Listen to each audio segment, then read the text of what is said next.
thoughts of men. The shadow knows.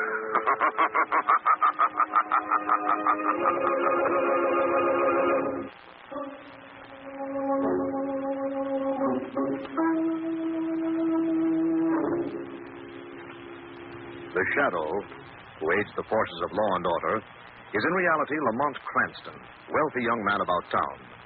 Years ago in the Orient, Cranston learned a strange and mysterious secret, the hypnotic power to cloud men's minds so they cannot see him. Cranston's friend and companion, the lovely Margot Lane, is the only person who knows to whom the voice of the invisible shadow belongs. Today's drama, The Chill of Death.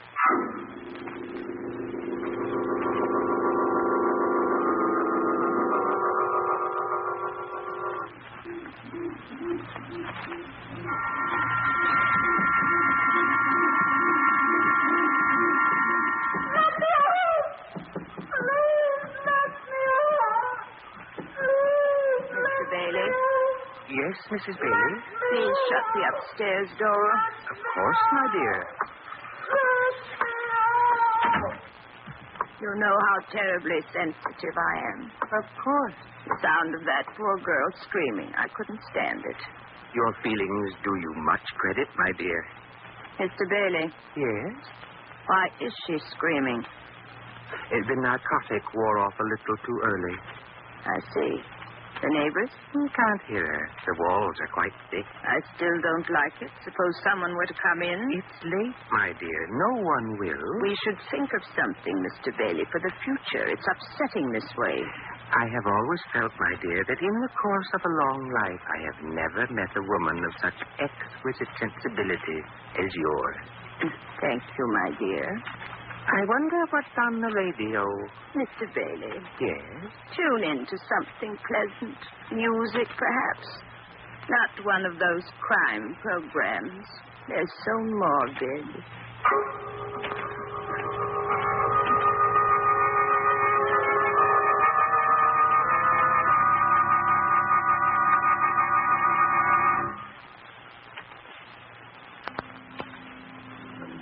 A sad occasion for you, Mrs. Bailey. So it is, Dr. White.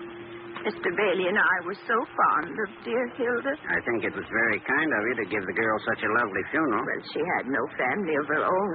It's the least, Mr. Bailey said to me, it's the least we can do. Of course. It's too bad. But pneumonia is no respecter of persons nor affections. Still, it's rather strange.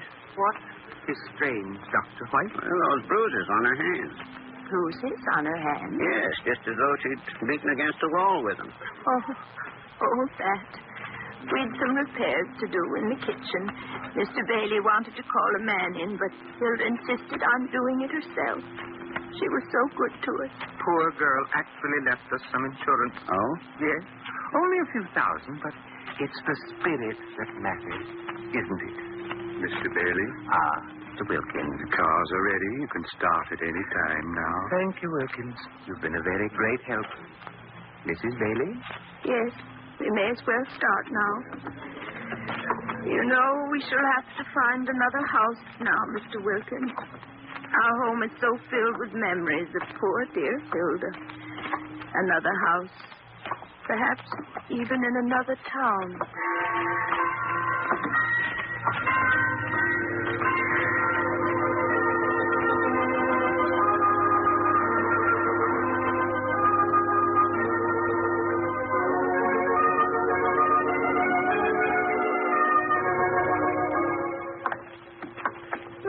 Mr. Carlton Hicks. The man we're going to see. Very helpful. Oh, seriously, he's an acquaintance of mine, darling. Oh? Big insurance man. He's pretty important, too, I understand. Asked me to stop in and see him. Sounded urgent and worried. Maybe somebody forgot to pay his premium. Now, here we are. Come in. Oh, Lamont, I'm glad to see you. How are you, sir? Margaret, it's Mr. Hicks. How do you do, Mr. Hicks? Well, you sound and look as if you had something on your mind. I have. Miss Lane, Lamont, I'm vice president of the Insurance League for this part of the country. Yes? All policies are cleared through this office. Life insurance policies. No, I can't ask you to help me in my legal capacity, Lamont. Only as an old friend. I see you. What in particular is bothering you, Carl? A sweet old couple named Bailey. Yes. Over a period of a few years, they've been having maid trouble. The girls dying. How? Pneumonia. That isn't something that could be faked. No, there's no doubt at all. The girls all did die of pneumonia. There's also no doubt that all of them were insured in the Bailey's favor. I'm beginning to see what you mean. Each policy didn't amount to very much, a few $1,000s only. But together, I see. The girls were all insured with different companies and in different towns. Yes, this thing has possibilities. Will you help me get to the bottom of it, Lamont? I'd be glad to. I think the immediate question is, where are the Baileys now?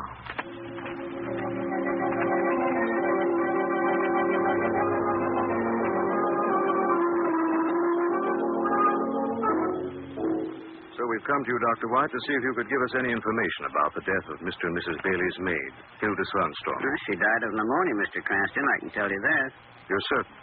Well, it's not an illness a general practitioner is likely to miss, Mr. Cranston. We just want to be very certain of the facts, Dr. White. Well, the facts are that the girl contracted pneumonia somehow, Miss Lane, that I was called in when she was already delirious, and that her case was hopeless. Was there anything at all odd about the circumstances or the corpse, Dr. White? Nothing, except that her hands were bruised, but the Baileys told me that she'd been making some repairs in the house. Bruised hands. Tell me, have the Baileys lived here for any length of time? Some months. I see. And now?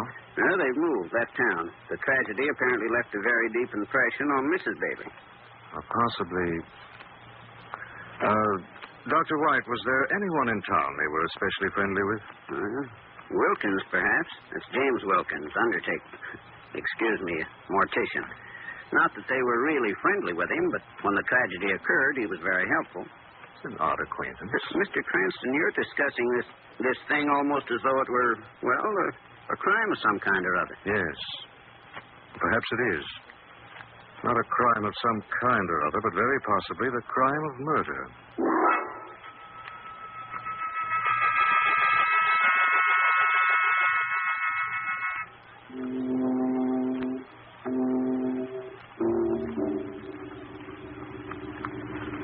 Mr. Wilkins, I hope Miss Lane and I are not keeping you from your affairs. My business is not one of great haste, Mr. Cranston. I suppose not. Mr. Wilkins, we're very much interested in the Baileys. The Baileys? Poor old soul. Yes, it was a pity about their maid, Hilda. Yes, they felt her death as though she'd been their daughter. It was very touching. Yes, I'm sure it was. Especially since it wasn't the first time a tragedy of that sort had happened to them. You knew that, of course. Yes, I mean, really? Really? Well, some people are unlucky, I suppose. You mean the Baileys? Yes. Oh, I was thinking of their maids. Mr. Wilkins, where are the Baileys now? I'm sorry, but I don't know. No, I don't know. Oh, it's later than I thought. You'll excuse me. I have an appointment. Of course. Coming, Margot? Goodbye, Mr. Wilkins. And thank you very much for your help.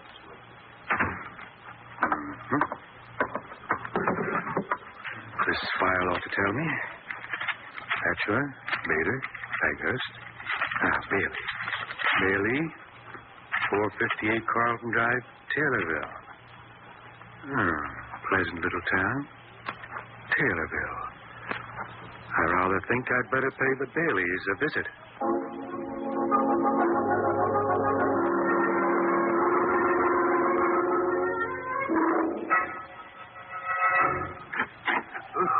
Good evening, Mr. Bailey. Oh, Mr. Wilkins. What brings you here to Taylorville? Just a visit, purely a social visit, Mr. Bailey. I see. Come in. Thank you. You call at a late hour, Mr. Wilkins. My wife and I had already retired. Pity you didn't let your maid answer the doorbell, or don't you have a maid? We have not as yet hired one. But surely you didn't come all the way here to Taylorville to discuss maids. A gentleman came to my place earlier today, merely to discuss maids. Yes? Especially Hilda, your last maid. Who was he? Mr. Cranston. Never heard of the man. Apparently he heard of you. However, I didn't furnish him with your address. How did you happen to know it?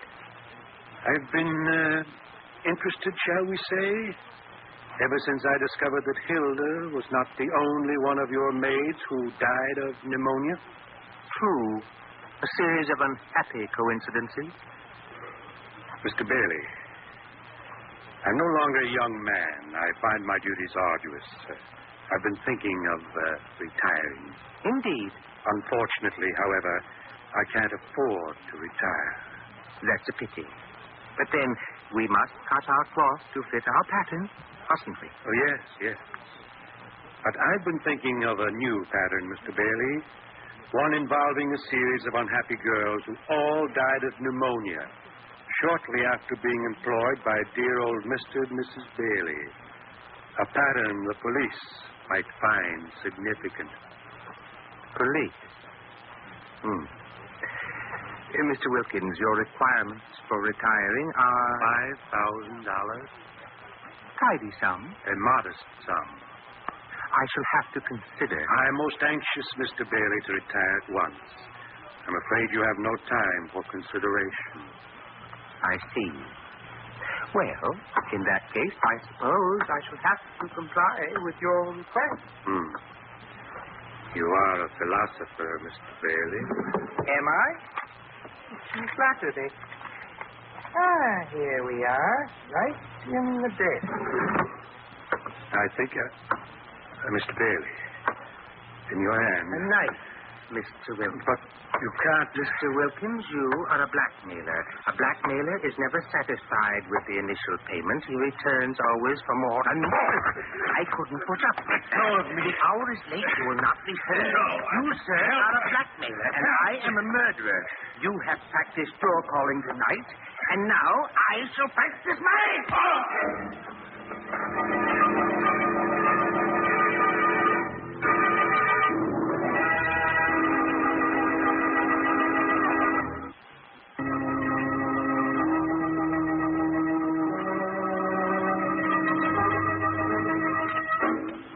Lamont and Margot, in an attempt to solve the mystery of an insurance racket perpetrated by a seemingly kindly couple named Bailey, have traveled to Taylorville, a small upstate town. Lamont? We're not married. No? That's right. So you shouldn't be reading the morning paper while we're eating. I'm sorry, darling. Well, you could be a lot more convincing. At breakfast? After spending most of the night on a train? Well, there are a couple of things in the Taylorville paper of interest, Margot. Oh, like what? Report of a man found with his throat cut on the outskirts of town late last night. Oh? Who was he? I don't know. According to the paper, there was no identification on the body. I think we'll go pay a visit to the morgue. Lovely idea for an after-breakfast jaunt. What was the other item? Oh, that popped up in the classified ads. It appears that our friends, the Baileys, are advertising for a new maid.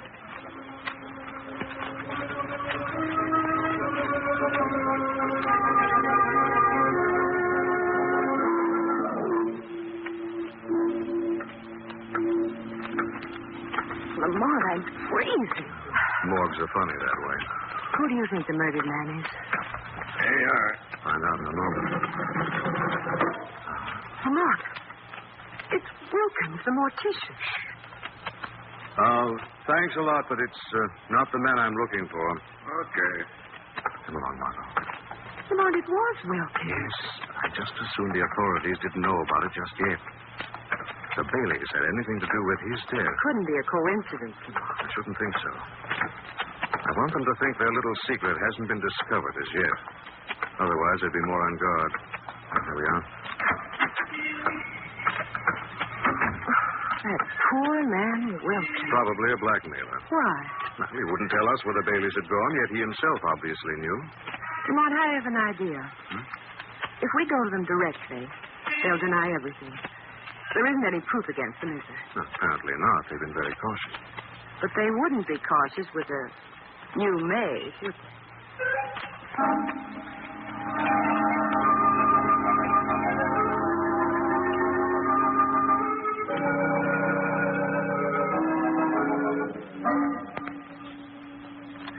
your name's Margaret Flynn, eh? Yes, Mr. Bailey. You appear to be a pleasant girl. Have you had much experience? Not very much, sir, but I'm strong and willing to work. Good. That's the spirit. Good morning, my darling. Good morning, Mr. Bailey. This is Margaret Flynn. Mrs. Bailey. She wants to be our new maid. Oh, does Margaret really need the position? She tells me she's all alone in the world, Mrs. Bailey. Oh, poor dear. But if she stays with us, she won't be, will she?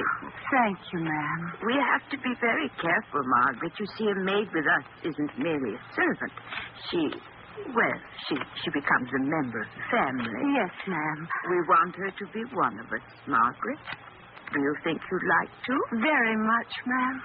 Then, Mr. Bailey, I would very much like to have Margaret be our companion. Splendid. Splendid. Margaret, you're employed. Oh, thank you, sir. Mrs. Bailey will show you your room now. Oh, a moment, Margaret. Will you sign this, please? What is it, sir? Just some red tape for the government. A pen, Margaret.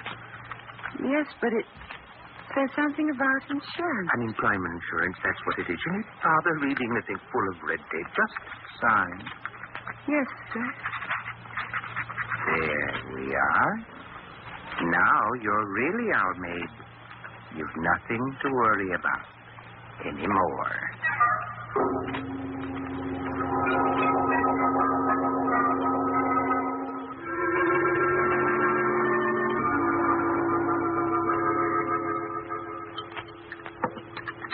Splendid dinner, my dear.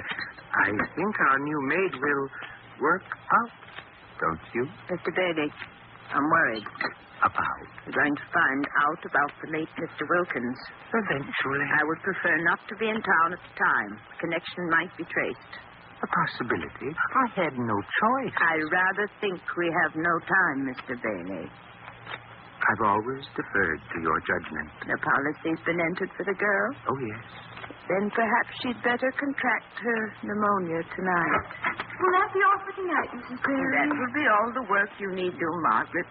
We'd be pleased to have you join us for a while. Thank you, ma'am. Perhaps in a glass of brandy, Mr. Bailey? At once, my dear. I never drink. Oh, nor do I, my dear. But a sip of fine brandy, that isn't really drinking. Here we are. Mrs. Bailey? Thank you. Margaret? Come now, no harm in brandy. No harm at all. Thank you, sir. Let us drink to a very happy future for all of us.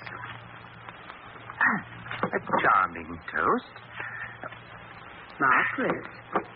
Oh, drink your brandy, girl. But You're being very impolite, Margaret. I'll drink it. That's a good girl. Not so bad after all, was it? No, sir. And now we'll sit here in the twilight and dream of things to come. Of the long twilight and the darkness that follows after.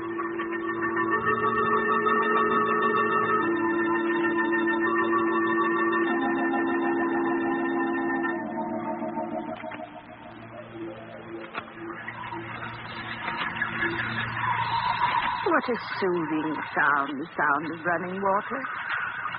Oh, my dear, I'm rather tired. Shall we go to bed? Very well.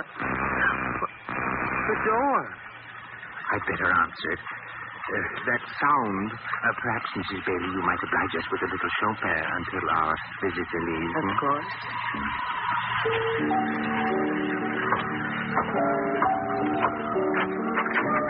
Yes?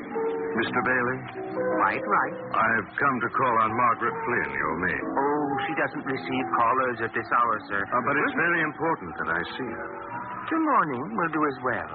Besides, the girl's ill. Oh? Cold, I think. But I hope in the morning. So do I. Good night, sir. Good night. For a shadow, I think it may be a good night.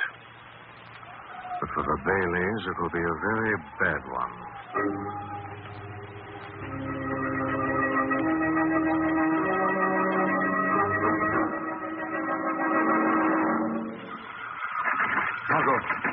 Margot! Margot! Lamont! Come on, here. Let me help you, darling. Here. Lamont, they gave me brandy and I lost consciousness and they put me in there and I'm cold. My clothes are so wet. They've gone to bed. I slipped in the back way. Oh. Hop into your bedroom, change into dry things, but keep the wet clothes. I don't understand. We've no proof, Margot, yet. All we could say now is that I found you in the shower with your clothes on. The district attorney would conclude you were mad or drunk. The jury would believe the same. Yes, that's right. In the morning, Margot, the Baileys may have a surprise. Shadow may fall on them.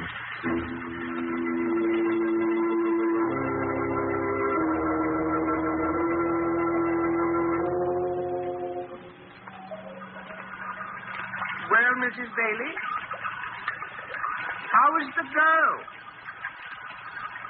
How is she this morning? Just a moment. There now. Water's off. Mr. Bailey, something's the matter. What? Girl isn't sick. Oh. I had a feeling. Not at all, Mr. Bailey. What was that? I said nothing. You did. Oh, no, Mr. Bailey. It was I.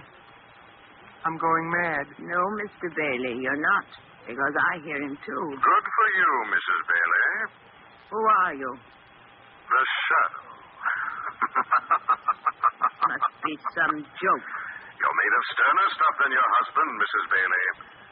Too bad he's not as strong as you. I don't know what... Murders are best performed alone, Mrs. Bailey. A weak accomplice often becomes a betrayer. Get out of here. Look, Mrs. Bailey. Look at him. Get tremble. out of here. See the hysteria in his eyes. Get out. The frantic way he looks about this room in search of a shadow. Can you be quite sure that your life is safe in his hands? Still you. I'll be still. But will he, Mrs. Bailey, unless Yes? he joins your maids? Join the maid. She wouldn't. No? Look at her, Mr. Bailey. Scheming. Mrs. Bailey? He's lying. Do you think I'm lying, Mr. Bailey? You who know your wife so well, your murderous wife whose dear, sweet little head hatched the plan of murder you've been following? She was the one who... Of course she was. There's only one hope for you, Mr. Bailey. What's that? Listen to him. One hope. Confession. Confess to the police, and Mrs. Bailey would care very little about your death. She'd be contemplating her own. Listen to it, you fool. And with confession, Mr. Bailey, you could plead that you were only a tool in her hands, that you were not fully responsible. Mr. Bailey, don't listen. Life is sweet, Mr. Bailey. Even in a cell, life is sweeter than dancing on empty air with a noose around your neck. I'll write that confession. No. I'll write it. It's a trap. Better than a death trap sprung by the state executioner. Better than to die gasping out your life with pneumonia. I'll write. Mr. Bailey, don't. Be going. Won't let you write. Let go of me. I tell you, let go. You struck your loving wife, Mr. Bailey. I'm afraid you're not a very kind and considerate husband after all. Now, there's paper. Yes, There's ink. I will. Right, Mr. Yes, Bailey. I will, Mr. Yes, I will. Names, places, dates. Yes. Right, Mr. Bailey. Right.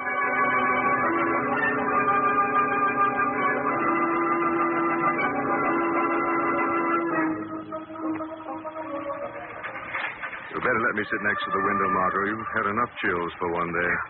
I didn't do too badly for an unemployed maid, darling. I came up with nothing worse than if you... sniffles. You're very lucky that's the worst, Margot, after seeing the loving Baileys in action. He made his wife add her confession to his after the police arrived. Yes. There's enough evidence now to convict a half a dozen Baileys. Well, I'm just glad there isn't more. Isn't more evidence? More Baileys.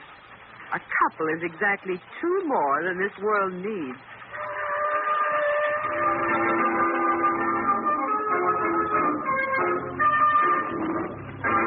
The weed of crime bears bitter fruit. Crime does not pay. The shadow knows.